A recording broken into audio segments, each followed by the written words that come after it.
Hey, Ben at MortgageVines.com, and the fourth question you need to ask your lender before you work with them is, do you have access to real-time live mortgage bond quotes?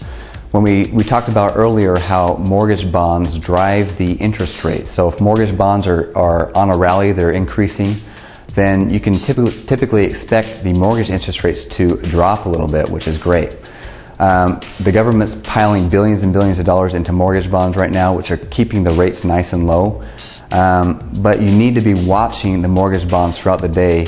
And all too often in my line of business, we'll get information from the bank saying, hey, mortgage rates have increased since an hour ago, or they've decreased since an hour ago. And it's really important to understand and follow that so you can either lock someone or keep someone floating if you think the rate's going to get better.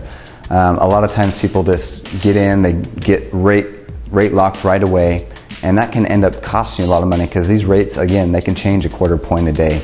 A quarter point on your loan for 30 years could be $10,000, $15,000, $20,000. So keep that in mind and make sure that the person you work with has access to this data, and not just access to it, but follows it all throughout the day.